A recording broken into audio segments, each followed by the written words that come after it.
Olá pessoal, seja muito bem-vindo ao podcast In The House. Aqui é o lugar onde conversas sinceras e propósitos se encontram. Hoje eu tenho aqui 3 convidados especiais, extraordinários, que têm construído uma trajetória significante, relevante aqui na nação brasileira. Então eu tenho aqui a Ali Vidmonta, já esteve conosco anteriormente. Patrick, né? Vou deixar depois cada um se apresentar de uma maneira fiel, de uma maneira bem legal. E o Charles. Sejam muito bem-vindos, gente. Acho que o nosso tema hoje é um tema bem denso, né? É um tema bom de falar, é um tema que pode apresentar várias nuances, então a gente precisa... creio que vai ser algo bem legal. Nós vamos falar hoje sobre violência contra a mulher em contextos religiosos. É isso mesmo, vou falar de novo. Violência contra a mulher em contexto religioso. Eu acho que esse é um tema que nós precisamos crescer como pessoas, precisamos crescer como igreja, precisamos crescer como ministério e 3 pessoas aqui que têm já desenvolvido um trabalho em relação às mulheres. Eu estava conversando com o Patrick aqui na sessão um pouquinho antes e ele já tem se envolvido nesse assunto específico há 30 anos, né? É o que Deus tem feito aí a gente fica grato com o que Deus tem feito. Mas eu vou deixar, cada um se apresentar e para a gente dar continuidade aqui. Ali, por gentileza. Obrigada, Anderson, pelo convite, por abrir as portas desse podcast novamente. Né? E eu sou Alessandra, sou gestora social e coordenadora de projetos sociais. Faço a condução hoje de casas protetivas para mulheres que estão passando por situação de violência ou em fase de superação e trabalho junto com o Patrick, com o Charles, nestes projetos que visam prevenir e também combater a violência contra meninas e mulheres. E hoje especialmente falando dessa violência que infelizmente acontece em contextos religiosos. E eu sei que é um tema desafiador, mas que precisa ser dito, precisa ser conversado. E eu também, como mulher cristã, me sinto provocada a trazer esse debate para a mesa para a gente crescer junto. Obrigada. Legal. Patrick, por gentileza, meu irmão. Também grande prazer estar aqui. Também muito pelo convite da Alessandra, também a provocação dela, de uma forma de nós refletir sobre Agosto Lilás, que é um mês que faz essa referência à não violência contra a mulher.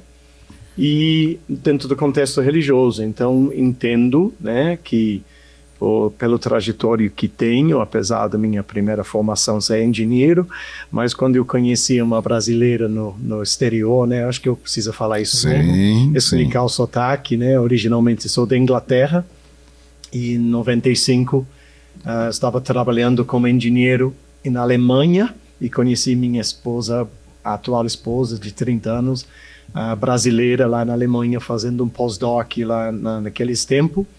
E vim morar no Brasil em 97 e comecei a trabalhar junto a uma pequena igreja no bairro do Cajuru, quem conhece, lá na área lá atrás da Trindade, da Vila Autódromo, um espaço bem precário, especialmente nos anos 90. E começamos a trabalhar com mulheres e crianças em situação de violência, vulnerabilidade. E também tudo isso dentro do momento de também assumir uma igreja. Então, sou pastor, pastorei diretamente uma congregação por 17 anos e ainda repassei a igreja para a comunidade. Eles tocam agora faz uns 10 anos, para que eu possa concentrar na questão social, que é o nome da nossa instituição. Nós temos... a instituição originária disso, que é a Associação Beneficente Encontro com Deus, que saiu lá, que a gente chama de ECD. A gente fala ECD em algum momento, é isso que estamos falando, que é uma instituição que tem casas protetivas para mulheres e seus filhos, um projeto também comunitário lá no Cajuru, no qual o Charles até é responsável por isso, e a Beleza Escondida, que faz um pouco mais de 5 anos, as reflexões sobre a necessidade de uma plataforma, instituição que consegue falar muito mais a partir da voz da mulher para a mulher, que o nome Encontro com Deus seria excelente para uma funerária, Mas não necessariamente explica o que a gente faz. Isso. E o interessante aqui é exatamente isso, no que eu de fora vendo, né? Tem a instituição, Encontro com Deus, mas parece que quando surgiu Beleza Escondida, isso chamou a atenção até da sociedade, né? Ao nosso redor. É isso mesmo? Tudo era a ideia do Charles, então pode perguntar. Entendi. Charles Renner. Isso. Então, meu nome é Charles, eu sou pastor há 20 anos e trabalho desde 2014 na ECD, essa organização que atua na convivência familiar e comunitária, que é, infelizmente, no nosso país, o direito mais violado de crianças e adolescentes, e ele acontece principalmente dentro de casa. E a partir de 2018 a gente começou a ter esse foco de trabalhar a partir da convivência na perspectiva da mulher através da beleza escondida, né? Então, sou casado com Ismara, tenho 2 filhos, a Joana e o Joaquim, e estou pastoreando atualmente também uma igreja, além de trabalhar como coordenador de sustentabilidade e no Centro Comunitário Cajuru.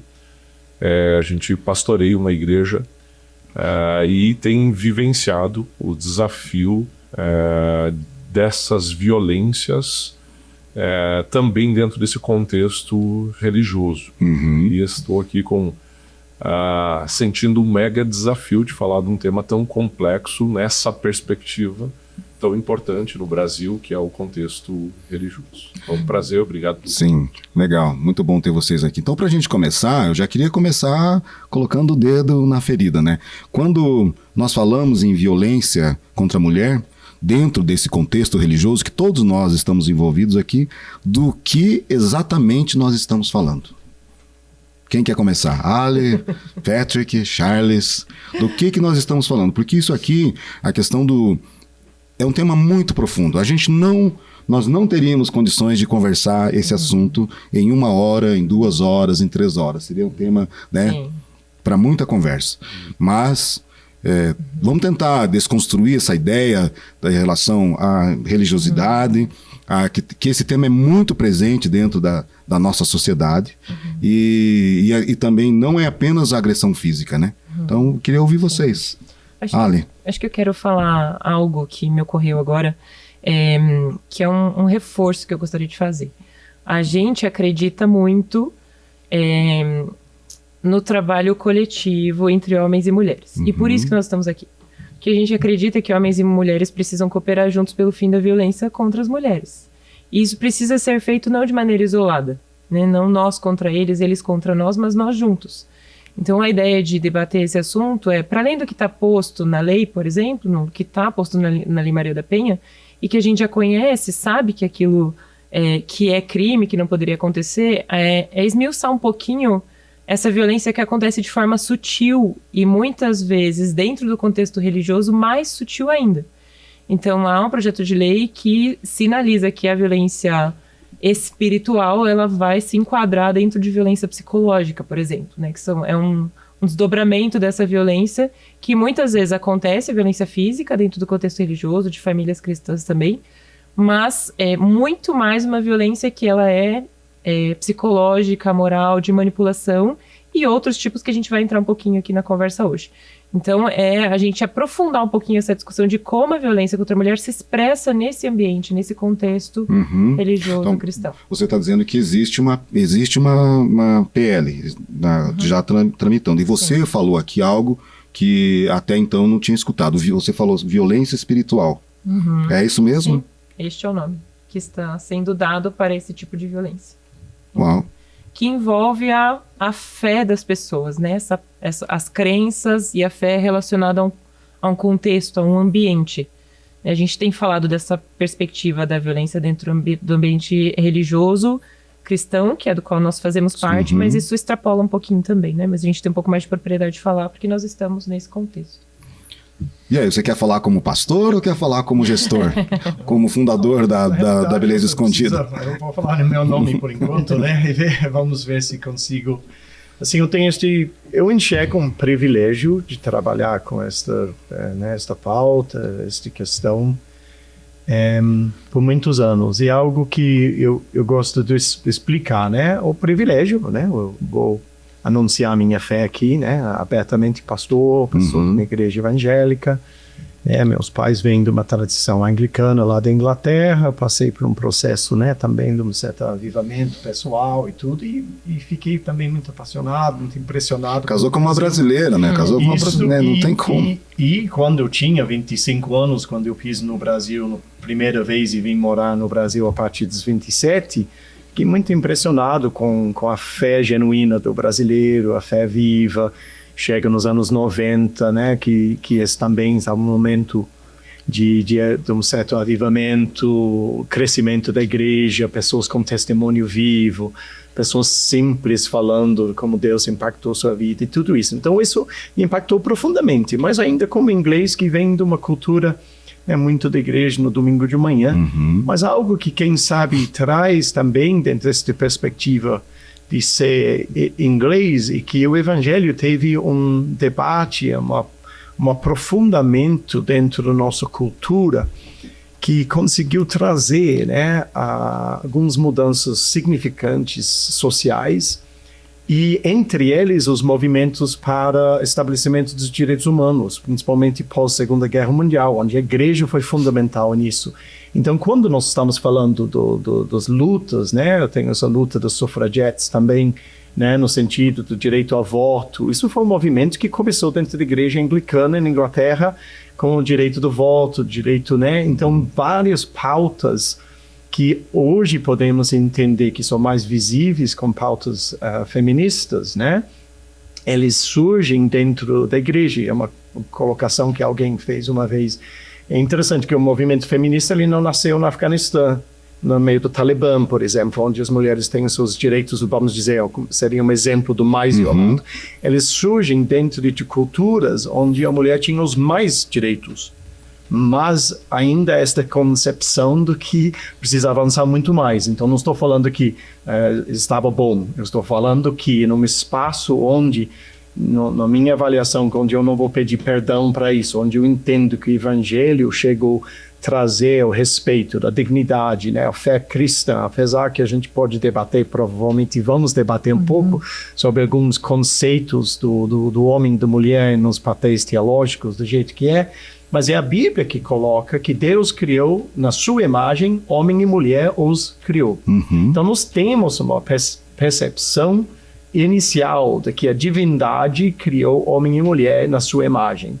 Então nós temos que ter uma compreensão de Deus no masculino e no feminino, né? Um exemplo disso que foi bastante escandaloso, mas foi muito provocador, foi naquele filme e livro A Cabana, que influenciou muitas pessoas, quando Deus se revelou àquele homem, né, como uma mulher negra com certa idade, com aquela expressão do divino dentro daquilo, né? Claro, vai ter aquelas que vão falar que isso é heresia, isso é absolutamente terrível, mas se nós entendemos deste ponto de vista do divino, e o fato de também Paulo vai afirmar mais tarde que não é judeu, não é grego, não é homem, não é mulher, você tem conceitos que, especialmente naquele momento histórico, eram absolutamente radicais dentro do construções patriarcais históricas. E a igreja leva, e eu diria, tem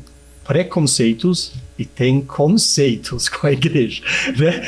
Então a gente não pode alegar que toda e qualquer crítica da igreja ou movimento evangélico brasileiro é preconceito. Acho que a gente precisa começar com isso. Tem conceitos sobre pessoas que nos representam, nos falam nosso nome, que participam, que são absolutamente tóxicos e errados e preconceituosos. E quando pessoas formam conceitos sobre um segmento nosso, nós não podemos esconder atrás da ideia que isso é simplesmente preconceito. Mas nós temos uma igreja brasileira evangélica predominantemente feminina. Nós temos mais evangélicos femininos do que masculinos no Brasil. E nós temos também faixa etárias dentro uma expressão indígena, de negros, de pessoas em comunidades, onde o evangelho, por sua natureza, tem entrado e penetrado de forma profunda. E quando vimos e olhamos nosso Brasil, que amamos e entendemos que o Evangelho tem estas contribuições na valorização do papel da mulher, da santidade da mulher, como também da santidade do homem, como a Ale colocou com muita propriedade no começo, nós não estamos aqui para falar que o homem é melhor do que o outro é melhor do que o outro, estamos falando de complementariedade, nós estamos falando de um Deus que se revela, né, no feminino e no masculino, né, da forma completa. Quando nós trabalhamos isso, nós também lamentamos, porque parece que de alguma forma este especial que a gente entende que temos se perdeu. E se perdeu em boa parte por causa da violência, ou não só, né? Mas a violência, a ausência de refletir um pouco mais aprofundado, de forma mais aprofundada sobre esse assunto. Mas o que também você está dizendo, que a sociedade evoluiu, né? Dentro da igreja da Inglaterra, que você deu exemplo, mas no Brasil também a gente vê que a sociedade evoluiu nos últimos anos. Se a sociedade evolui, a igreja também evolui. E a igreja precisa acompanhar, né? Esse é um tema que você não ouvia esse tema há 10 anos atrás. Me arrisco a dizer, há 5 anos atrás, pouquíssimos líderes tinham coragem de levantar esse tema. Então, o que eu vejo? A sociedade está evoluindo, a igreja precisa acompanhar isso. É fácil? Não. A gente estava comentando que as igrejas, né, anteriormente, que as igrejas precisam se posicionar. Você estava falando, né, aquelas mães do culto do Dia das Mães, o cuidado que tem que ter aquelas mulheres. Isso é muito complexo, porque é uma posição que a gente precisa fazer. E a gente precisa acompanhar essa evolução. Eu acho que um gancho do que o Patrick estava dizendo, que tem a ver com os conceitos e também com uma forma muito superficial que a gente trata alguns assuntos. E, em especial, a questão dos tipos de violência contra a mulher, muitas mulheres que eu já escutei, e eu também, né, estou nesse lugar e já vivenciei algumas questões, que são tratadas de uma maneira espiritual para coisas que não necessariamente precisariam ser tratadas. Tudo é espiritual, ok, mas tem coisas que precisam ser tratadas de uma outra maneira. Então, quando é identificada ou percebida uma violência contra a mulher, ou que a mulher relata isso para alguém, e a gente vai falar um pouco disso, né, desses caminhos, a maior parte dessas mulheres escutam um conselho que tem roupa de ser espiritual, então você precisa orar mais, irmã, pelo seu marido. É absurdo? Parece absurdo, mas é o que acontece muitas vezes. É falta de oração. Você tinha que orar mais por ele, e na oração você vai ganhar seu esposo e ele vai parar de bater em você.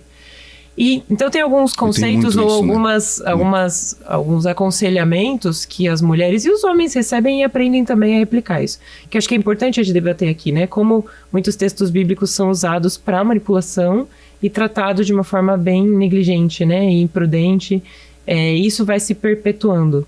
E a ideia é provocar um pouquinho esse assunto hoje também, sabe? Eu acho que, se eu puder contribuir, a gente estava falando aqui, né, dessa violência contra a mulher dentro do contexto religioso. O Patrick falou de conceitos, a Nissa trouxe os aspectos, alguns exemplos já de aspectos bíblicos. E é interessante quando o Patrick lembra lá do Gênesis, que de fato, né, Deus lá, Gênesis 1 e 2, ele vem, chama o homem, e vem o homem e a mulher. Ele chama Adão, vem os dois, não vem só o homem, vem os dois. E no capítulo 3, onde acontece a queda, onde o pecado entra no mundo, vamos dizer assim, o próximo passo depois disso é o homem dando nome à mulher. Ou seja, quem dá nome em quem? Normalmente quem tem mais poder, o pai e a mãe dão nome para os filhos.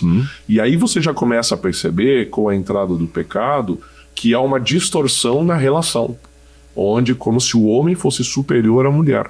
Então isso é consequência de pecado. Então quando a gente está falando aqui de fé e de contexto religioso, uma discussão do porquê acontecem essas coisas, porque muitas vezes a fé ela é usada para manipular, a fé ela é usada para dar poder, e dar poder, existe uma grande responsabilidade em relação a isso. Então, entender, ressignificar alguns conceitos que foram estabelecidos é importante. Isso passa até pela ignorância de não conseguir entender, achar que homem e mulher têm diferença de valor. Não, Deus cria o homem e a mulher, eles podem ter funções diferentes, mas em valor, em essência e em valor, eles são iguais. Não há um que é maior que o outro. Então a gente precisa lembrar disso. Eles têm funções diferentes, mas eles, por ter funções diferentes, não quer dizer que um vale mais e o outro vale menos. Um tem mais poder, o outro tem menos poder. Então eu acho que o evangelho que a gente está falando aqui, a boa notícia, ela é um anúncio de uma libertação no sentido, e não de uma opressão. Então, usar a fé como oprimir alguém, forçar alguém a fazer algo que não quer, é disso que a gente também está falando aqui. E isso fica muito evidente, e eu acho que é uma das nossas preocupações aqui, que nós sabemos que nós vivemos num país violento. Então, quando a gente fala do evangelho chegar ao Brasil e chegar nas casas dos brasileiros, nós deveríamos pensar sim numa redução da violência dentro dos lares, que se manifesta também na sociedade. E infelizmente a gente não tem enxergado essa realidade acontecendo. Sem os números, nem enxergado isso. E a tendência, na verdade, é piorar, né? Nós temos uma informação de Campinas, que eles fizeram um levantamento onde todas as mulheres que fizeram denúncia de violência doméstica, quase 50%, 47% delas eram evangélicas. Então você começa a ficar muito preocupado diante dessa realidade, porque existe ou conceitos ou algumas verdades que estão sendo explicadas que não está transformando essa realidade de violência numa realidade de paz. Eu penso que o cristianismo ele precisa ser prático. E a gente está levantando aqui uma situação muito sensível. Agora eu vou perguntar aqui como resolver isso. Porque essa herança religiosa que nós temos carregado, através das instituições, ela tem uma dificuldade em fazer essa mudança. Uma mudança de ensino teológico. Como ensinar a próxima geração, ou como deve acontecer essa mudança de mentalidade da próxima geração de líderes. A começar pela atual, né? Que essa é a ideia de estar aqui. Então, mas aí a pergunta prática, né, também. Lá dentro das instituições, das igrejas que vocês pastoreiam, vocês conseguem ensinar dessa maneira? Certo. Como que vocês fazem? Então, acho que tem alguns conceitos aqui. Eu não quero demorar a chegar a pontos práticos de como ajudar na proteção e tal, porque precisamos chegar lá.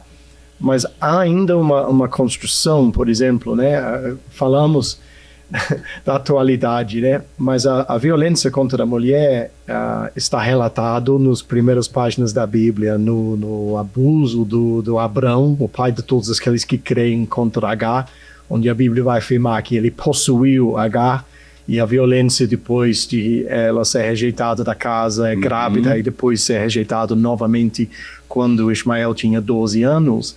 Depois, virando algumas páginas, você vai ter Judá e Tamar, né? Sim, aquele Judá, Jesus, o leão da tribo de Judá, violentando sua nora, achando que era prostituta, que claro, né? Aí está tudo certo, né? Não, né? Então, assim, ele cometendo novas violências naqueles momentos, e toda esta deixa que Charles deu do entrada desta disputa de poderes e opressão, ele começa nessa área, porque a violência ele aparece onde há desigualdade de poder. Então, um conceito que precisamos compreender que não há violência contra a mulher. Então, eu vou ser transparente neste momento e falar que eu tenho o grande privilégio de ter sido sustentado por uma mulher que ganha mais do que eu, né? Eu optei para trabalhar na área social, etc. Por 26 anos, ela me sustenta trabalhando como professora universitária. Então, não há nenhuma forma melhor. Você está falando da sua esposa, não né? vai levantar a mão contra ela, sim, porque se ele faz isso, ele está no primeiro barco de volta para a sua terra de origem, né? Então, eu não quero brincar sobre essas coisas que são sérios. Não é só por causa que minha esposa me sustenta que eu não levanto a mão contra ela. Isso é algo que é um compromisso que temos que ter, né? Diante de Deus e diante dos homens, certo? Mas sabemos quem trabalha nessas áreas, e principalmente nós que trabalhamos no acolhimento de mulheres em situação de vulnerabilidade e de violência doméstica, que aquela vulnerabilidade que envolve a dependência emocional, dependência financeira, dependência de moradia, esta ideia de que se eu eventualmente saio de uma situação de violência, ele, sendo mais poderoso, vai tomar os filhos de mim.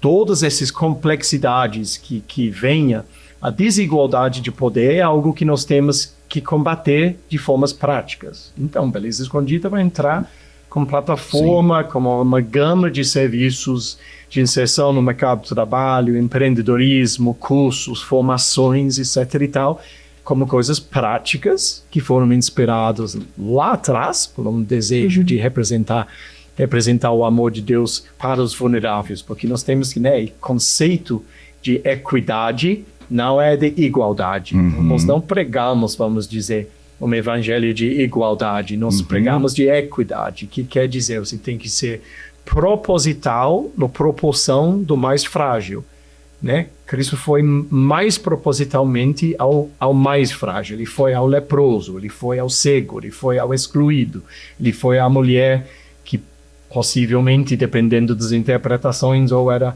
uma mulher prostituta, ou uma mulher que tinha demônios, e todas aquelas questões você tem na pessoa de Cristo. Você tem um tratar, um agir, um respeito. É por acaso que a primeira pessoa que viu Jesus Cristo ressurreto é a mulher? É por acaso que a mulher samaritana é a primeira pregadora da palavra à sua comunidade? Essas questões, Jesus empoderou as mulheres através do evangelho, mas muito mais pela paixão que ele conseguiu transmitir e a confiança, né? Este Plano Nacional de Cuidados é uma reflexão nacional sobre quem está fazendo um trabalho voluntário no cuidado das pessoas vulneráveis da sociedade. São as mulheres cuidando dos pequenininhos, são as mulheres cuidando de crianças com deficiência física e psicológico, mental, cuidando dos idosos. Tem caído sobre quem? Dentro da sociedade brasileira. E não só no Brasil. Mas nós somos, infelizmente, acima das médias nessas desigualdades. Cai sobre a mulher. Então, as violências são de abandono, de negligência também. E a gente vê o fruto disso. Então, quando nós estamos falando do migrilho, que eu posso terminar, né, que eu sei que eu falei um pouco muito agora, mas, por exemplo, esse tipo de reflexão. Homem teve filho fora do casamento, antes se converte, depois tem aquele casamento dos sonhos e tem filhos dentro da aliança e começa a entender que aquilo é aquilo que é abençoado o Senhor. E tem uma criança e uma mulher vulnerável que vem antes desta história. Nós não temos ensinamento claro do púlpito falando, meu querido, homem, se você é homem de Deus, é difícil.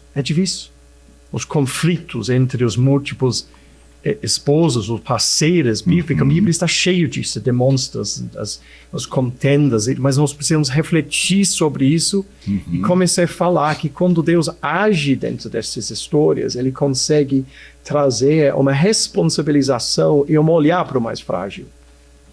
Toda a pregação de Amós e do Velho Testamento, de Isaías, é sempre falando, vocês abandonam, vocês ficam lá dentro das suas torres de marfim, dentro dos seus lugares, nos seus lugares esplêndidos, e esquece do frágil, do pequeno, do abandono. E a verdadeira religião é cuidar da órfã e da viúva. E quem é esta viúva?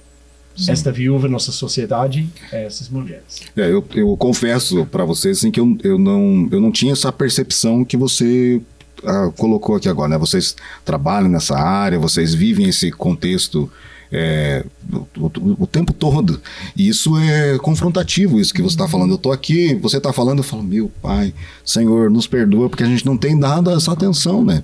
Como instituição igreja, como empresas, nem como pessoas, né? A gente não consegue, a gente tem essa dificuldade. Tem algum... Desculpa, pode falar. Não, acho que eu só ia contribuir na tua pergunta né, falando de como superar isso nas próximas gerações e tal.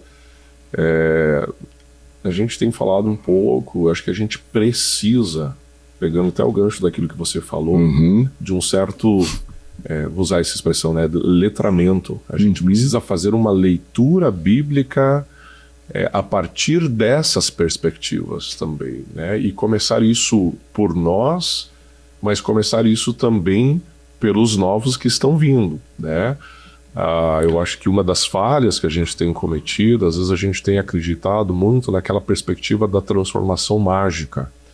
Através de uma oração tudo muda, através da conversão tudo muda. E a gente tem esquecido que o convite de Jesus nunca foi entregue sua vida, faça uma oração. Não foi essa perspectiva. Os convites que Jesus sempre fazia, ele dizia, vem e segue-me. Olha como eu faço, esteja comigo, seja como eu sou e faz o que eu faço. É essa perspectiva, mas isso é uma longa caminhada na mesma direção, mas ela precisa ser intencional. Então seguir a Jesus não é fazer uma oração, seguir a Jesus é entender como Jesus era, o que ele fazia, e por conviver com Jesus, você vai se tornando igual a ele. Afinal das contas, nosso propósito não é chegar ao céu. Nosso propósito é se tornar como Jesus. Então, mudar esse conceito é importante. Então, e aí a gente pode entrar de formas muito, muito práticas, que a gente tem que fazer isso com as crianças. Por exemplo, como que se passa a cultura? Boa parte da cultura ela é formada e construída a partir de piadas. Então, quando você ensina um menino a não dar risada de algumas piadas, que às vezes são ofensas para as mulheres, ou de alguma forma reduzem a mulher, não, você não vai dar risada disso. Você precisa não só não dar risada, às vezes até corrigir. Então, fazer essas leituras bíblicas, trazendo essa perspectiva, proteger a mulher, não dar risada da mulher, corrigir amigos, e a melhor forma de ensino, o melhor discipulado é o exemplo. Então, ao mesmo tempo que a gente está falando da futura geração, a gente está falando que a partir de nós, olha como, né, se tu pega o discipulado, ele está dizendo assim, filho, crianças, adolescentes, olha como eu faço, porque eu estou tentando fazer como Jesus e faz igual. Então, quando um filho olha para o seu pai, que é crente, que confia em Jesus e que vive na perspectiva que a gente está falando aqui de amar a sua esposa como Cristo amou a igreja e se entregou por ela, se o homem trabalhar nessa perspectiva com a sua esposa, ele está discipulando seu filho aqui, né? Então, eu acho que são coisas muito importantes, totalmente práticas, que a gente precisa fazer. E aí tem uma frase que eu achei muito interessante, diz assim, o silêncio dos homens bons muitas vezes se torna abrigo dos homens maus. Então a gente também vai precisar aprender como homens dentro da igreja denunciar aquilo que está gerando essas violências. Inclusive, acho que refletindo sobre algumas coisas que estão postas e que só são replicadas. Então, se eu tive a experiência de conversar com alguns pastores, né, que eu tenho convivência, perguntando como funciona o fluxo de aconselhamento, o que acontece quando uma mulher sinaliza que está vivendo violência, e o que a gente conversou aqui um pouquinho antes também é que normalmente ela não vai necessariamente para o gabinete contar isso, mas ela conta para a amiga, para líder de grupo, conta para outra mulher que vai levar isso para frente ou não, né? E muitas vezes não leva, ou porque essa mulher também a desencoraja, porque também está repetindo uma narrativa, ou então não, ela vai incentivar e vai dizer, você precisa denunciar, precisa fazer alguma coisa. Só que o que, na perspectiva da mulher, o que a gente precisa é se sentir apoiada naquilo.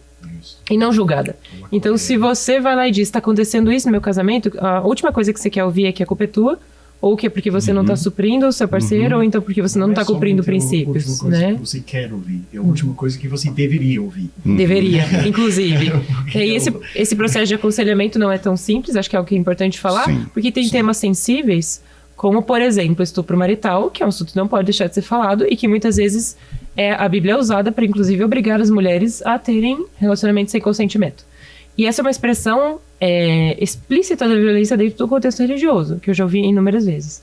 Então, como faz, né? Como você aconselha tanto a mulher que está relatando isso e o que é feito com relação a esse homem, que muitas vezes é um homem que está na igreja também? Sim.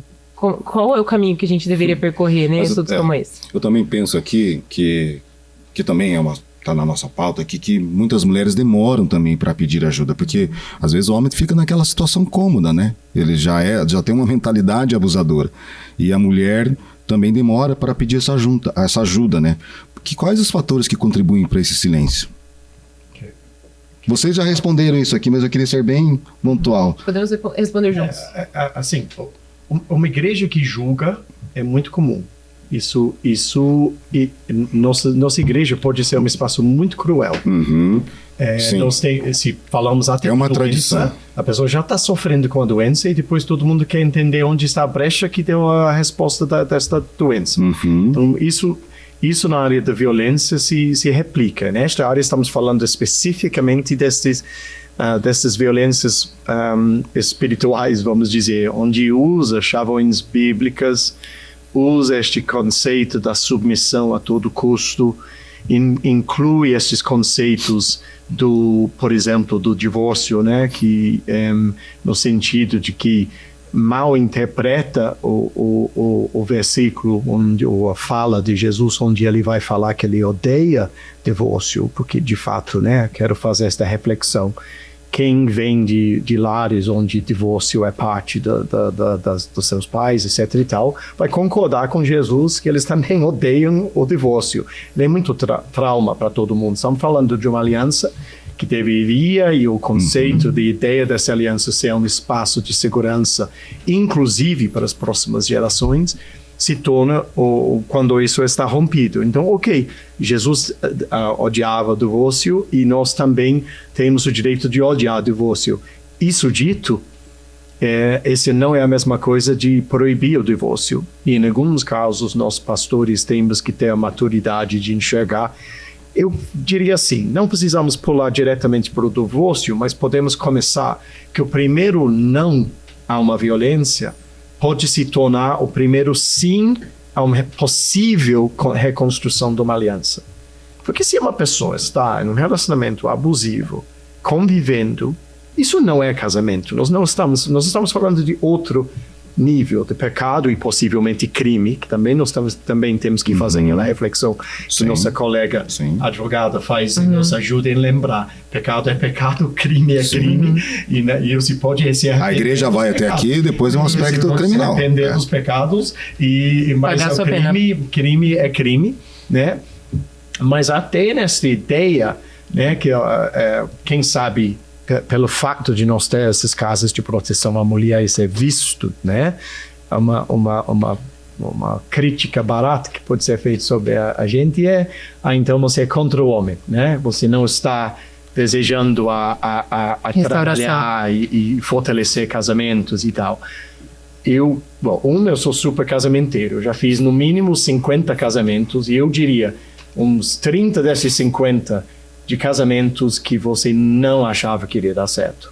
Mas depois de um não e uma clara colocação de limites, né, estas claras colocações de limites se tornam a possibilidade, porque pessoas têm o direito de continuar a ter afetividade depois da violência.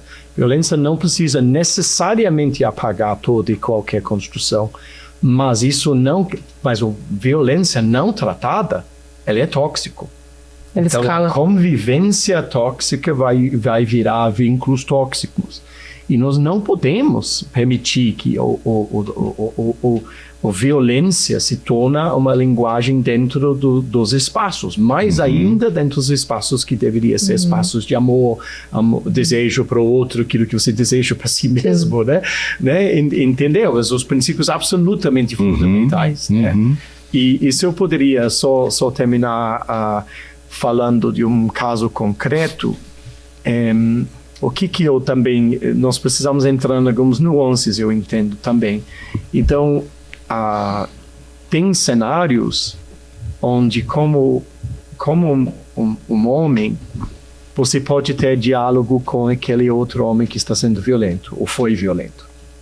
Então, muitos momentos ele pode aparecer. Eu estou pensando num caso concreto aqui. A pessoa, em tese, se arrependeu. Quem vai julgar o arrependimento ou não é Deus, não eu. Né? Ele vai falar que está arrependido, ele vai ter construído algum tipo de diálogo com a mulher onde ele ultrapassou todos os tipos de limite. Qual é o meu papel depois disso? É simplesmente falar parabéns e vá? Não, né? Assim, é muito cômodo nós, como pastores, faz uma oração sacerdotal, faz o sinal da cruz sobre o casal. Sim, tá enviado. E vai estar resolvido. Uma é conviver, né? Uma é acompanhar. Sim. E neste caso específico que eu estou fazendo referência, porque eu vi que essa mulher nessa situação, ela tinha decidido voltar apesar de algumas violências bem graves, algo que eu falei para ele: saiba que se eu fico sabendo de mais algo, quem vai estar te denunciando na delegacia não é sua esposa, sou eu. Sou eu. Saiba disso. Ajuda, fortaleça ela em saber que tem outras pessoas que estão dispostos a lutar. Que é um conceito que nós temos desenvolvido muito, é que ninguém sai da violência sozinho. Não mesmo. Sim. Precisamos de pessoas ao nosso lado, e essas proteções, essas microproteções. Se fez a pergunta específica, por que demora a saída? Em alguns momentos pode ser por conselhos ruins, pode ser toda essa situação de dependência emocional, né? que obviamente causa medo. Né? Quem sabe um fator que a Alessandra gostaria de mencionar em outro momento é, infelizmente, a gente tem que admitir que o momento mais propício ao feminicídio é pós-denúncia. Então a gente tem que ter muito sabedoria sobre a maneira de denunciar de forma protetiva, de não fazer isso, né? Essa ideia somente de achar que um avatar num programa no computador vai salvar uma mulher de uma violência, infelizmente, é fictício. Nós precisamos, como pastores, estar com cheiro de ovelha, certo? Nós precisamos estar lá. E se nós sabemos que há um casal onde a fragilidade e a violência têm se tornado uma questão cultural daquele espaço, nós temos que estar mais presente. Teve algo que o Patrick falou enquanto a gente conversava, que era a violência doméstica não é um assunto de gabinete, né? E aí eles estavam falando sobre esse discipulado, essa convivência, você conhecer as pessoas, os membros da igreja, ter convivência de fato. Porque é na convivência que você vai percebendo os sinais. Eu nunca esqueço que eu estava no aniversário com uma amiga e ela estava noiva. E aí elas estavam combinando que ia ter um show dos Backstreet Boys. E, ai amiga, nós vamos. E aí ele falou bem baixinho no ouvido dela, assim: depois que casar, isso muda, tá? Eita. Falou baixinho, assim, ó. Aí sabe quando você tem aquele arrepio nas costas, assim, né? E eu falei: como a gente vai falar isso com ela? Como? Não é agora que eu vou dizer: ô, meu querido, você não fala esse tipo de coisa, mas depois, no particular, a gente chama ela pra conversar. E ela casou com ele. Mas nós dissemos: amiga, cuidado com isso. Porque, como assim? Primeiro que a decisão é dele, não é dela. Então ela vai ser privada de uma escolha. Nós vamos conversar sobre isso assim, né? Depois que casar. Eu não permito mais que você tenha essa liberdade. Eu não permito mais que você faça tal coisa. E aí eu pensei: mas onde ele aprendeu isso, né? De onde veio esse conceito? Um moço cristão, um moço da igreja. E aí eu fico pensando no quanto a gente... os homens principalmente, né? Porque as mulheres falam muito sobre isso. Muito. A gente tá sempre falando dessas coisas. E esses espaços para os homens debaterem e conversarem sobre isso, aí eu queria deixar uma provocação, que eles falaram sobre você ter os amigos de alma, né? Você ter com quem conversar para falar sobre essas dificuldades, né? Sobre, poxa, o mundo mudou, as coisas mudaram, a gente não sabe muito bem como a gente deve se comportar hoje, né? Em relação às mulheres. Mas o quanto disso precisa ser provocado, a começar em nós. Né, com pessoas próximas, onde eu vou poder dizer: tô com dificuldade com a minha esposa, com dificuldade no meu casamento, vamos sair, tomar um café e conversar. E a gente faz muito disso, as mulheres falam muito, mas a gente ainda sente um pouco de falta e uma resistência a fazer esse movimento de: eu vou depois caminhar com esse homem. Depois desse aconselhamento, eu não solto ele, eu continuo com ele. Para ajudá-lo a percorrer esse novo caminho. Né? Existe uma dificuldade também, né, do homem reconhecer essas determinadas práticas como violência, né?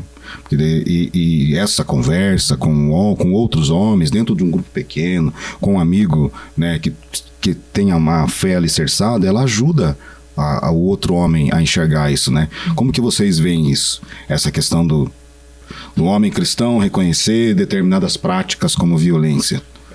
Eu acho que entra um pouco naquela ideia do letramento, né?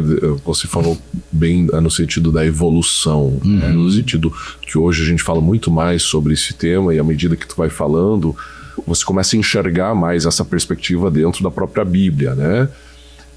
E a gente falando muito do conviver, né? Os homens em si, porque às vezes são coisas pequenas e a gente não percebe, né? Falando de uma experiência minha, a gente estava organizando um encontro de casais, e num determinado momento do encontro era para as mulheres falarem alguma coisa se elas percebessem algo que viam nos seus maridos como machistas, né? E tal. E aí minha esposa colocou: eu acho que você é machista. E caramba. E ela falou isso pra você? Falou, escreveu, né? Puxa vida, eu digo, ok, falei, em casa a gente conversa, porque... Não, né, aqui em público. Porque assim, tem algumas coisas que você pensa, eu pensava, né? Puxa vida, mas não faço nenhuma restrição financeira a ela, não agrido ela, não, então deixa eu entender o que ela tá querendo comunicar aqui, que ela me vê como machista. Depois, chegando em casa, ela disse: não, quando você me corta na conversa, é por esse cortar, por não respeitar, não deixar eu terminar a frase, que eu entendo que você é um homem machista. Então, percebe que é uma coisa muito sutil que eu também não tinha percebido. Então, ok, então vou tentar me corrigir para não fazer mais esse tipo de coisa. Então, às vezes a gente vai muito para os extremos, porque são coisas simples. Um amigo meu, ele falou assim: a gente estava num grupo de... Um pastor chamou um grupo de casais para jantar na casa dele e tal, e ele percebeu que aqueles homens não ajudavam a lavar louça, né? Existia aquela coisa que lavar louça é mulher. E aí ele chamou aqueles casais para ir jantar na casa dele, e aí terminou o jantar, ele pegou, né, como pastor, ele disse: então hoje à noite quem vai lavar louça são os irmãos, né? E botou todo mundo na cozinha e eles lavando louça. Então são algumas coisas que a gente começa a perceber no detalhe, na convivência, e que a gente precisa perceber: ok, mas isso aqui é sinal de que pode lá na frente, né? Porque nenhuma violência começa lá no feminicídio. Aconteceram várias outras violências nesse processo, e eu acho que a igreja, quando você tem essa convivência, quando você tem esse discipulado, quando você anda, você consegue perceber isso. Mas não é simples de fazer. Um assunto que é pouco falado, e você comentou aqui agora há pouco, é a questão do estupro marital, né? É pouco debatido, é pouco falado, é pouco abordado, e acho que a pergunta que a gente precisa fazer é como abordar esse tema de uma maneira bíblica, de uma maneira ética, de uma maneira responsável. Essa eu vou deixar eles responder. Obrigado. Passa por chave. Acho que ninguém quer responder essa aí, hein? Não, ninguém quer. Não queria ter que responder. Mas tem conceitos de que nós podemos afirmar aqui que qualquer ação de exigência de sexo dentro do casamento é uma violação. Então, eu não tenho o direito de obrigar a nada, né? E eu estou casado com uma mulher extremamente empoderada. Eu louvo a Deus para isso. Então, nem me passa como nenhuma tentação, que eu já sei que não vai funcionar. Que bom. Mas entre os homens, né? Nós estamos falando aqui. Eu entendo. Eu não quero que todo mundo entenda que é voltar para o púlpito, tudo que é falado do púlpito, mas há uma ausência de falar destes assuntos do púlpito absurdos, né? Então, assim, se a gente escutou 100 pregações sobre Abraão numa vida cristã, a gente vai escutar um desses sobre a violação que ele cometeu contra a Tamar, né? Agar, desculpa, Tamar vem depois de Judá, né? Exatamente, sobre Agar, com Agar. E de entender que um homem de Deus pode fazer isso, tem que ser refletido. É capaz de fazer. É capaz de fazer. Refletir que Judá, naquela história, recém-viúvo, carência. Estava carente.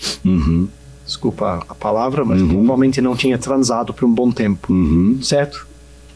Lamento, perca, fragilidade, tá um pouco mais de idade, achando, quem sabe, que ele não é tão desejado mais, eu não sei o quê. E nós temos naquele momento uma moça também com suas carências. Nós temos que ter esta maturidade de falar carências, juntar e ter este diálogo. Então, nós homens, por isso que a Ali provocou, né? Eu quero publicamente agradecer Charles para ser entre alguns homens na minha vida que são bênção na minha vida. Este é, quem sabe, o exemplo no Brasil que é mais disso, porque eu falo, é uma pessoa que, se eu começo a falar abobrinha e vou naquele ímpeto de reclamar que a vida poderia ser melhor e começar aquele lamento de alma de que o mundo está injusto e eu não estou recebendo aquele devido respeito e eu falei algo e minha fala foi mal interpretado e eu entendo que em frente das crianças, em frente dos filhos, etc e tal, vai chegar um momento que ele vai me chamar e falar, é isso mesmo, Patrick, né? Seja bem-vindo e se torne homem de Deus, viu? Porque né, você não é a rei da cocada, né? Você é carne e sangue, como nós vimos um rei Davi cometendo aquele pecado. E todo mundo gosta do falar de Abraão, do rei do pai da fé, o Davi que tem o coração segundo a Deus. E eu admiti, ok, se esses homens conseguiram cometer estes pecados tão graves, quem sou eu? Então aquela ideia de quem está em pé cuida para não cair é real. E especialmente com a capa religiosa que a gente aí vem, né, tem artigos, tem várias pessoas que têm escrito sobre a crise entre os pastores e as ovelhas, no sentido que ele está decepcionado com as ovelhas e as ovelhas são decepcionadas com ele. Mas uma das questões que nós temos como pastoral é que quando a gente permite que alguém nos coloque num pedestal, abre as portas para a incoerência. E assim, né, eu não quero entrar em nomear denominações e tal, mas até em alguns momentos nós temos refletido.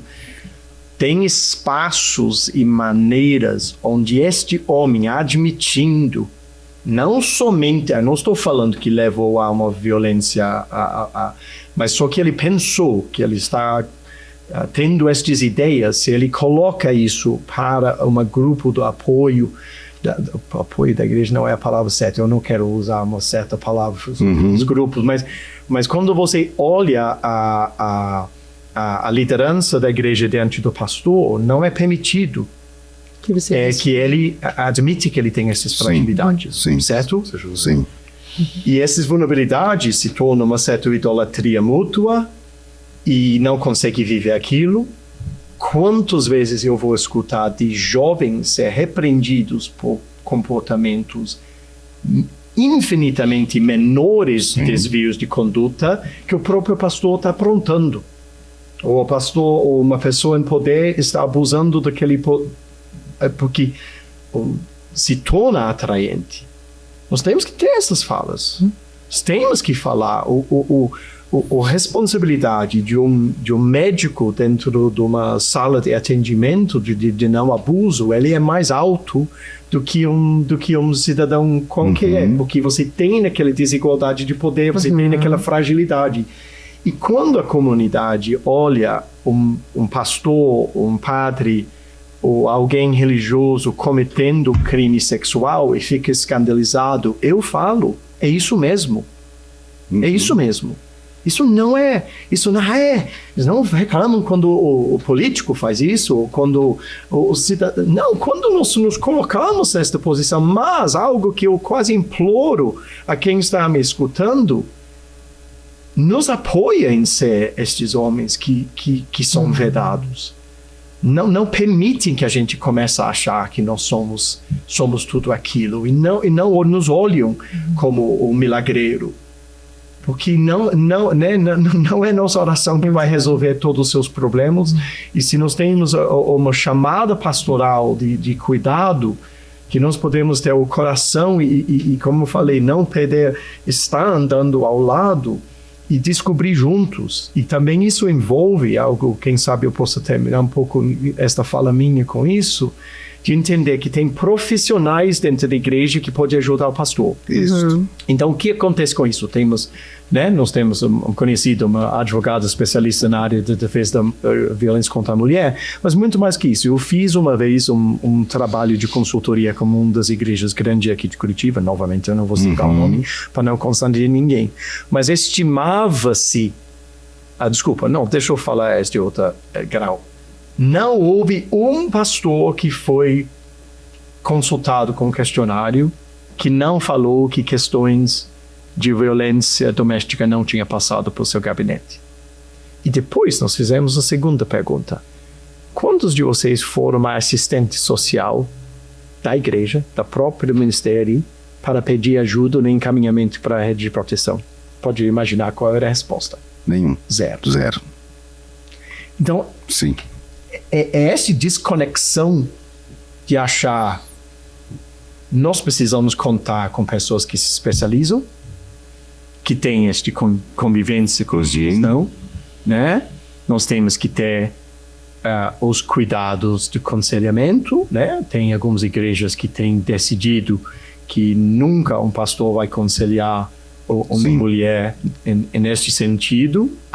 Às vezes eu tenho percebido que é possível você aconselhar duas mulheres juntos, se um está trazendo um outro como homem. Às vezes você consegue, não porque eu sou além de qualquer tentação ou qualquer questão, mas a questão de estar em frente de duas, você tem uma testemunha, seu comportamento vai ter que ser de fato mais adequado. E, então, todas essas questões básicas, esses cuidados, envolvem nos preparando melhor para isso e sabendo onde apelar. Né? Eu já li várias vezes a Lei Maria da Penha. Né? Por favor, Patrick, se você não leu, quem vai ter lido esse livro? Não acho uma das melhores peças. Nem gosto do vai falar do ofendido, por exemplo. Eu acho, para mim, uma palavra muito esquisita dentro da legislação brasileira. Mas todos estes, quais são os direitos, quais são as proteções? As mulheres que chegam em nossas instituições de acolhimento, grande maioria delas falaram: eu não sabia que eu tenho o direito de viver num lugar sem pagar. Eu não sabia que eu poderia sair e estar num espaço. Então, isso é uma informação. Um pastor pode falar para uma mulher: existem espaços, né? Ele precisa estar preparado, né? Preparados para responder. E se não, pelo menos contar com profissionais e criar e saber quem sabe mais. A igreja precisa se tornar um lugar, um espaço seguro, né? Para essas mulheres. Sem dúvida. Isso não acontece sem esforço, né? Precisa ter Mas é um esforço gigante decisão. Que o pessoal precisa fazer. Então, aí que a gente trabalha com isso, a gente entende que é um caminho mais simples. Tem que ter disposição em fazer, porque é um assunto indigesto. Sim. Que vai mexer com alguns conceitos pessoais, inclusive. Então, por que um homem elevado acredita que ele pode forçar sua mulher? Tem uma crença ali atrás, que faz com que ele pense que ele pode. Ou que ela é propriedade dele, ou porque alguém disse que ele é o cabeça da casa, e que ele é que dá a direção, e que essas falas superficiais que a gente estava conversando. Então, alguém ensinou ele a aprender em algum lugar que ele pode fazer isso. E aí, desconstruir isso, até alguns amigos falam: ele tem que ter uma paciência para conversar com os caras. Eu falo: então tenha. Porque se você não conversar, quem vai conversar? Porque dá trabalho discipular, dá trabalho confrontar algumas falas que são absurdas, que para eles seria um absurdo ouvir. Sim. E às vezes, porque a gente já tá numa outra mentalidade, talvez, né? Sim. Então precisa haver uma disposição de quem, inclusive, nos escutar até o final, né? E de encarar esse assunto e decidir fazer alguma coisa. Ou só passar o vídeo para frente e não tocar mais nesse assunto, né? Acho que só para deixar bem claro, tanto a fala do Patrick quanto da Alessandra, e contribuir com isso, é entender que qualquer relação sexual, seja obtida por medo, por coerção, por ameaças, ela é incompatível com o Evangelho. E isso, baseado em Efésios 5, é só para deixar bem claro, né, a nossa posição em relação a isso. E o que o Patrick e a Alessandra também estão falando, e a nível de contribuir, eu acho que né, o Patrick falou, de fato, nós nos encontramos quase semanalmente, eu e ele, como amigos, para dialogar, para conversar, para abrir nosso coração, como diz lá Tiago, capítulo 5, no sentido de poder falar não só dos pecados, mas das tentações. Então, se a igreja é esse espaço de confiabilidade, eu, como homem, posso me abrir com outro homem, não ser julgado por ele, entender minhas tentações e, claro, se eu puder confessar a tentação, como a gente diz, quem confessa a tentação não confessa pecado. Então, maravilhoso. Só que a gente tem que ter essa acolhida, né, de poder falar claramente a respeito e a gente poder, entre homens, nos ajudar, né? Então, eu acho que são pequenos detalhes. Eu acho que trabalhar nessa perspectiva de ter uma igreja segura para as mulheres, né, no sentido, e eu diria uma igreja segura para todos, passa por ser uma igreja que sabe ouvir, que sabe escutar, ter espaços de escuta, que não se preocupa em julgar, mas que se preocupa em amar. E claro, em alguns momentos essas escutas vão revelar pecados, e em outros momentos essas escutas vão revelar pecados que são crimes. E aí nós começamos a trabalhar nessa perspectiva. Então, ok, se é um pecado que também é um crime, como a gente estava falando antes, pastoralmente nós vamos lidar o pecado como um pecado, trabalhar a questão do perdão e outras questões, mas existe um crime aqui. Então também, eu acho que aí nesse processo uma outra esfera, né? A gente também vai para uma outra esfera, onde isso precisa ser denunciado, porque igreja também não é só um lugar de escuta, ela é um lugar de proteção. Então, uma vez que fiquei sabendo de algo que é além de algo pastoral, eu vou precisar ir para outras esferas e contar com outros profissionais. Então, com certeza. Ter escutas qualificadas, ter encaminhamentos qualificados, como foi dito aqui, que a situação da mulher, uma vez que ela denuncia uma violência, pode se tornar muito pior do que antes. Isso significa que a igreja precisa ter um engajamento para acompanhar essa mulher. Se a igreja vai encorajar essa mulher a fazer alguma denúncia, a igreja tem a responsabilidade de ir caminhando com ela e desenvolver toda essa jornada difícil com ela, né?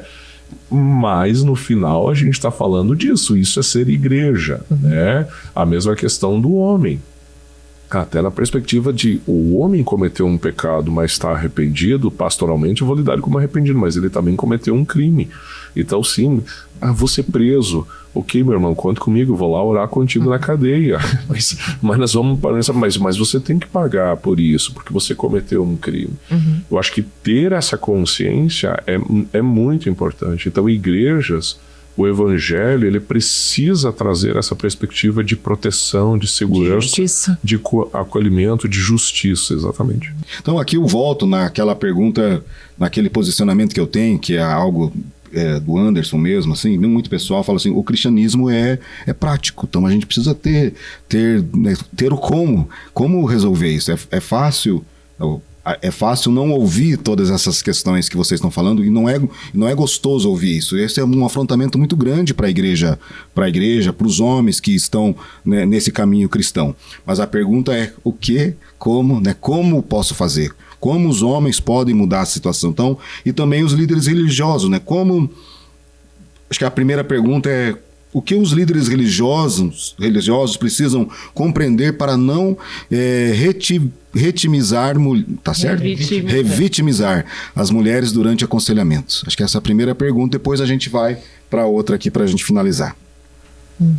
Se eu puder falar sobre a revitimização especificamente, Tem aquele conceito, né, da sarça ardente, quando Moisés tira o sapato e aquela ideia que está pisando numa terra santa, em algo sagrado. As emoções e as intimidades do ser são espaços sagrados. Estamos falando de espaços, as violações, né? É difícil não querer pular num monte de teoria e coisas assim, mas na teoria do trauma, você vai trabalhar intensidade e você vai trabalhar intimidade sobre os dois fatores entre os 4 predominantes na forma de trauma. E nós estamos aqui falando, né, de causas de trauma. Estamos falando aqui de violência e abuso que marcam as vidas das pessoas para o resto da sua vida. E quando nós, como homens e religiosos neste aspecto, né, eu não estou falando só homem, é mulher também, mas eu estou hoje aqui para falar do homem, o tratar e esta ideia do sagrado, do íntimo, nós temos que ter o temor de Deus. Nós estamos expondo questões e nós necessitamos entender que isso não é uma questão de nossa igreja sair bem porque a gente conseguiu punir tal ação, né? Que nós saímos como os santos da coisa, ou nós não fomos. Não vai ser nós que Paulo vai criticar falando, confronta o irmão lá na igreja, né? Que a gente vai olhar como se fosse nós somos os limpos. Nós estamos falando de intimidade, nós estamos falando das consequências disso. E então ele necessita um cuidado, uma proteção em todos os sentidos, não só uma proteção no sentido de uma leva para uma denúncia. Envolve em todas as formas de comunicar. Tem aquele conceito, né? Aquele conceito do need to know, né? Você necessita saber. Quem precisa saber deste caso? Você vai construir isso porque fofoca, ou aquela ideia da fofoca santa, né? Na hora de oração, onde as pessoas estão compartilhando as misérias da igreja, na realidade estão passando os quentinhos da desgraça, que não estão comovidos. A oração não se torna pranto, não se torna um quebrantamento onde todos nós começamos a entender que Deus me poupou disso, em algum momento, né? Eu usei uma frase uma vez conversando com a Alessandra, onde eu falei, eu posso afirmar, né, para a câmera aqui, que eu nunca bati na minha esposa. Eu posso afirmar isso com consciência livre. Mas eu também preciso admitir que teve um momento em nosso relacionamento quando eu vi medo nos olhos dela. Quando eu vi que ela estava com medo de mim. E não reagi. E isso machucou ela profundamente, foi muito difícil superar. E isso machucou nosso relacionamento profundamente. Está entendendo do grau, da profundidade dessas questões que estamos falando? Eu tenho o propício de poder cometer violência. Todos temos. Eu posso ser violento. Charles falou de momentos onde uma atitude dele, né, ele deu exemplo e provavelmente, né, eu poderia dar mais ainda, mas eu só quero mencionar aquele momento quando eu vi que eu estava propício, quando eu vi medo nos olhos da minha esposa, que é mais baixa, que pesa menos que eu, que não tem músculos e também não tem aquela questão meio raivoso, aquela hora que me bufei e virei aquela macho apareceu, aquele macho indesejado. Então, quando nós estamos falando disso, em primeiro lugar, aquele que está em perseguido. Em segundo lugar, lida com essas coisas com a seriedade e a intimidade que merecem. Tem uma dinâmica que se faz com uma dinâmica em grupo, quem sabe é um exemplo de fazer, onde você faz assim, recebe 3 envelopes e 3 papéis, sulfite, verde, amarelo e vermelho. E você coloca verde, amarelo e vermelho e a pessoa fala, escreve algo que você gostaria de todo mundo conhecesse de você. Então ele vai falar que ele é de Inter e não é de Grêmio, né? Porque ele é gaúcho, né? Eu vou falar que eu quero que todo mundo saiba que eu toco trompete, alguma coisa assim, né? Aí vai. Então você vai botar no papel. No próximo, escreve no papel amarelo algo que só seus melhores amigos sabem de você. Já começa aquelas desconfianças. Opa! Alguns escrevem, outros já não querem participar da dinâmica. Bota no envelope. Depois, escreve algo neste papel vermelho aqui que só você sabe, você não quer que ninguém saiba. Aí depois, claro, alguns vão botar papel em branco, outros vão escrever alguma coisa, outros não vão escrever, aí a pessoa finge. Ok, vamos agora ler os verdes, né? Aí começa aquele... Não, aí, claro, aí desfaz a dinâmica. Este vermelho aí. Precisa saber. Nós não podemos se tornar espaços onde a gente exponha as piores misérias do ser. Nosso papel, você não precisa ser profeta. Aí, eu quero usar, mas são frases que a gente escuta, né? Assim, você não precisa ser profeta para saber que o espírito de bombagira ou alguma coisa entrou na pessoa. Essa ideia, eu já senti que aquela pessoa estava isso no outro, eu já vi essas coisas, são terríveis. O que eu entendo que o profeta é enxergar o valor do ser humano e o fato que aquela pessoa, apesar de ter tido atitudes absolutamente inaceitáveis, podem se tornar. Não é isso o papel da igreja, para o evangelho trazer uma pessoa que tem uma propensidade de ser violenta e não ser, porque a gente quer trabalhar a prevenção, não somente a proteção, né? Nossa ideia como igreja muito mais a prevenção, que nosso diálogo provoca tem sementes de violência dentro de mim, homem. E lidar com essas questões de intimidade com temor e com respeito. Porque tem gente que não vai cuidar com isso com mesmo. Se nós estamos nos educando, nos letrando hoje, para que nós podemos ter um diálogo mais assertivo e mais bíblico e mais correto sobre um ponto de vista do valor do indivíduo e tal, tem pessoas dentro da nossa comunidade que não têm. E se há algum motivo que nós fomos chamados para ser uma posição de liderança, é porque nós deveríamos ter uma responsabilidade maior com aquilo que nós sabemos e lidamos. Então, para mim, a revitimização, ele vem da exposição desnecessária das intimidades e, honestamente, uma ausência de temor a Deus, pelo onde está pisando, que você está lidando com a absoluta essência daquele ser, e nós podemos esmagar aquilo, ou nós podemos, com a ajuda de Deus, ajudar em construir. Eu tenho uma questão só para complementar aqui de ordem prática, assim, né? Se uma mulher, ela quer relatar uma situação que ela tá vivendo que a constrange, que ela fica com vergonha daquilo, ou uma questão que envolve o marido, ou medo de expor, porque é o líder do grupo familiar, que é o esposo dela, que tá ali também. Então tem muitos medos que ela tem. Então, eu acho que minimamente fazer a pergunta de como ela quer que seja esse atendimento, se ela prefere ser atendida por uma mulher, mas não parar aí. Esse aconselhamento, ele pode ir para o pastor, ele pode ir para o outro líder, não tem problema. Tanto é que é algo que a gente tem pensado em como a gente vai acreditar que existem homens diferentes a partir de homens diferentes, que têm outra conduta, e você ter experiência com homens protetivos, respeitosos, isso vai ressignificando. Você fala, nem todo mundo é assim. Então, não é sobre isolar, agora a mulher só fala com mulher, homens, não é isso. Mas dar a oportunidade para um primeiro relato, para aquilo que é sensível, para dar a ela a oportunidade de escolher, né? E aí depois sinalizar claramente o que vai acontecer. É igual quando a gente orienta uma mulher que vai denunciar a violência. A gente explica para ela tudo o que vai acontecer. Você vai passar por isso, depois aquilo, depois aquilo.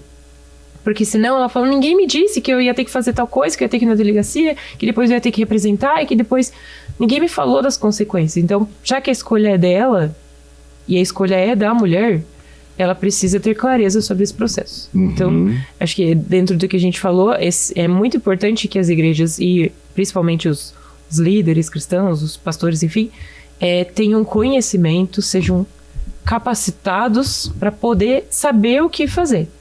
Sem fazer esse caminho, provavelmente eles vão incorrer em erros que já são muito comuns. Então, precisa desse desenvolvimento, sabe? Dessa capacitação, dessa formação. Legal. Gente, para encerrar a nossa conversa aqui hoje, eu acredito que se tivéssemos mais 2 ou 3 horas ou 5 horas, esse assunto ainda a gente renderia muito. Mas eu gostaria de dar um espaço para vocês aqui, um espaço para você deixar uma mensagem para o nosso público, né? Para deixar uma mensagem para aquele homem cristão que deseja realmente ser um aliado real das mulheres, né? E agentes de transformação é um desafio muito grande, né? E dentro da igreja e na sociedade. Então, acho que a gente poderia começar com o Charles. Charles, pode olhar ali, né? E aí deixar essa mensagem pro nosso pessoal. Charles, Patrick e a Ali também, na sequência. Joia. Então, a todos os homens que amam Jesus, eu não posso deixar de lembrar da frase que Paulo utiliza, que nós devemos amar as nossas esposas, as nossas mulheres, assim como Cristo amou a sua igreja e se entregou por ela. Então, o convite é que nós homens sejamos como Jesus e que nós possamos liderar como Jesus nos ensinou, que é a partir do serviço, de servir, não de controlar, não de violentar, mas de servir. Então que possamos usar nossas mãos não para agredir, mas para fazer carinhos, que possamos falar não gritando, porque só grita quem está longe, isso geograficamente ou emocionalmente, só grita quem está longe. São pequenos detalhes que nós podemos mudar essa realidade a partir da nossa casa, dos nossos lares, das nossas comunidades de fé. E não esqueça que Deus também coloca em nós o seu Espírito, e do seu Espírito vem o fruto do Espírito, e um dos frutos do Espírito é o domínio próprio. Então que todos nós temos os desejos, todos nós temos as vontades, às vezes nós nos iramos, mas isso não justifica qualquer violência, porque nós temos o Espírito de Deus agindo em nós, que nos dá domínio próprio, e que nós possamos lembrar disso e que sejamos homens como Jesus. Amém. Amém.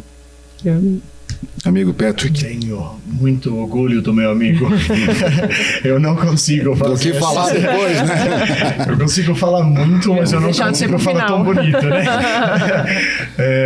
Ele parece poeta nesta hora. Assim, acho que foi falado, eu gostaria de poder ter falado desse jeito, mas entendo assim que nós pastores precisamos conhecer nossas ovelhas. E quando nós olhamos nossas comunidades e nosso povo, em alguns momentos a gente se envergonha naquilo que a gente vê dentro da nossa comunidade. Lembra-se que nós somos, na realidade, se nós somos alguma coisa diferente, é só pela misericórdia e pela graça de Deus. E que quando nós olhamos a desgraça e essas coisas aparecem, que infelizmente eu vou ter que afirmar, né? Se você conhece melhor seu rebanho, você vai conhecer violências. E eu não quero ter falado isso. Se você não conhece violência dentro da sua comunidade, porque você não conhece a sua comunidade. Então essas violências podem ser mais graves ou mais sutis. Eu peço a Deus que sejam mais sutis, mas eles existem. E então que nós pudéssemos, como um grupo de pastores, conhecer nossa igreja e não ter o medo de erguer o tapete e olhar aquilo que está dentro, fazer nossas palavras bíblicas como a Bíblia, que vai começar com as narrativas originárias lá de 4.000 anos atrás, a partir de mensagens que reconhecem a violência está no coração do ser humano, e levar todo mundo a tentar entender que em Jesus Cristo nós temos o melhor exemplo de homem, que deu destaque, que amou as mulheres sem elas se sentir medo dele. Eu deixaria esta palavra. Ali? Fala um pouco também, Ali, da beleza escondida, né? Eu acho que eu quero agradecer aqui primeiro, sem olhar para a câmera ainda, mas agradecer porque a gente quer paz, sabe? A gente quer viver em paz. As mulheres desejam ser boas esposas, boas mulheres, também queremos ser parecidas com Cristo. E é nossa responsabilidade nos tornarmos essa mulher também. Mas a gente se sente mais confortável, em paz e protegida quando nós estamos na presença de homens que sabem nos respeitar e são protetivos também. Então fica mais fácil você ser essa mulher que muitas vezes o homem espera que a gente seja quando a gente está num contexto seguro. E é muito bom poder falar disso, e eu fico emocionada porque eu sei que isso é um caminho, é uma resposta. Não é uma doença sem cura isso que a gente está conversando. Existem respostas, e a resposta é sermos parecidos com Cristo. Não tem um outro segredo, é a gente tentar ser como ele foi, tanto homens quanto mulheres, termos esse caráter de Cristo em nós, para que as coisas funcionem, né, de forma diferente. Então é uma escolha diária, é uma escolha de cada um. É uma escolha dos homens, é uma escolha das mulheres. É uma escolha de quem lidera, de quem pastoreia, de quem está na responsabilidade de conduzir pessoas para esse caminho também. Então eu quero agradecer muito por esse espaço, por vocês. Eu sei que é desconfortável às vezes quando eu coloco muitas vezes os dois nesse lugar, né, de vocês são diferentes, porque eu sei que eles reconhecem que eles são falhos e que eles também podem cair assim como eu posso. Né? Nós somos capazes de cometer atrocidades. E essa humildade acho que nos protege muito. A gente saber que a gente precisa de Deus para que nós sejamos pessoas que respeitam uns aos outros. Acho que isso esse é o caminho para mim. Assim. Então, como pessoa que trabalha na Beleza Escondida, que está à frente da proteção de mulheres e de condução de equipes que estão tentando fazer com que isso mude, né? Eu posso dizer que dentro de casa nós somos tratados assim, né? De ter espaço de fala, de poder, mesmo que haja um momento onde o homem corta uma fala e você corta também. Então a mulher vive cortando a comunicação, os homens também fazem isso, mas nem por isso a gente vai entrar em guerra. A gente aprende a dialogar sobre essas diferenças. Então, ok, eu gostaria de voltar a fala aqui, podemos conversar aqui, a gente se ajusta, conversa, dialoga. Então a gente realmente tem levantado essa bandeira que é possível que homens e mulheres convivam em paz e sejam melhores juntos. É isso que a gente tem experimentado e tem sido uma graça de Deus poder viver isso aqui. Obrigada. Gente, vocês são especiais, vocês são inspiradores. Ali, Patrick e Charles, né? O trabalho que vocês vêm desenvolvido com as mulheres, com as crianças, né? É algo impressionante. Louvo a Deus, né? E acredito realmente que ainda tem muito mais que o Senhor vai proporcionar para vocês aí na nação brasileira. Eu creio que é isso. Gente, conversei aqui com esse povo lindo, né? Obrigado pela presença, obrigado também por você estar aqui conosco. Continue atento às novidades que nós temos em frente. Mas antes de finalizar, a Alice colocou uma frase aqui, escreveu uma frase, eu queria ler essa frase. Fé não pode ser usada para sustentar violência. Homens cristãos são chamados para proteger, servir, amar e defender a dignidade das mulheres. É isso aí. Permaneçam abençoados.